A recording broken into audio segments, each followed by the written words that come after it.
এই সেই ভালকির মাচান, এই সেই সুড়ঙ্গ পথ। এই সুড়ঙ্গ পথে ভেতরে দুর্গে, জলের নিচে দুর্গে মিলিটারিদের রাখা হতো।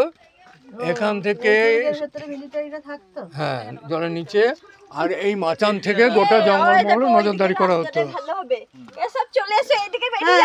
কতটুকুনি রাস্তা বলো? এইদিকে জঙ্গলমহলে নজরদারি করা হতো। এখান থেকে একটুখানি রে, মেন রাস্তা থেকে। আমি তো আসছিলাম, ঠিকভাবেই আসছিলাম। কলকাতা এই পূর্বপুরুষের কীর্তি, আমাদেরই পূর্বপুরুষরা এটা তৈরি করেছিলেন এবং তাঁরাই এখানে শাসক ছিলেন। আশেপাশের শাল জঙ্গলও আমাদের পূর্বপুরুষদেরই অধীনস্থ ছিল। পরবর্তী সময়ে সরকার এগুলোকে অধিগ্রহণ করে নেয় আর এখানে সমস্ত রাস্তাঘাট বন্ধ করে দেওয়া হয়। সুড়ঙ্গটা দেখতেও ভালো লাগবে, কিন্তু সুড়ঙ্গটা বন্ধ করে দেওয়া হয়েছে। ভেতরে ইয়ে দিয়ে যাওয়া হতো, এখান দিয়ে দুর্গে যাওয়ার রাস্তা ছিল ভেতর দিয়ে।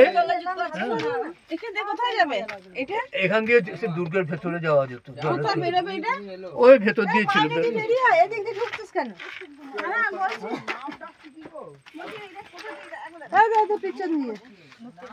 এই সেই ভালকির মাচান, বহুদিনের বহু ইচ্ছা। আমি তো ঠিকই আসছিলাম, তোমরাই তো ঘোরালে, তাই ভাবছি এখান থেকে। এই সেই আমাদের পূর্বপুরুষদের কীর্তি।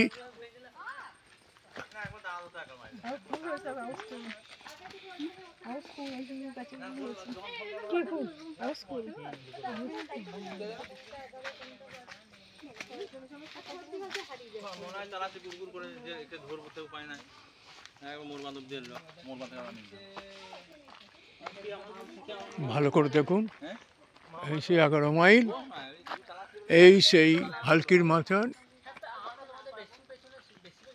এর ওপরটা আরও উঁচু ছিল, যেখানে মাচান করা ছিল সেটা ভেঙে গেছে। যেখান থেকে নজরদারি হতো সেই জায়গাগুলো ভেঙে গেছে, কেবল পড়ে আছে তার অবশিষ্টটুকু।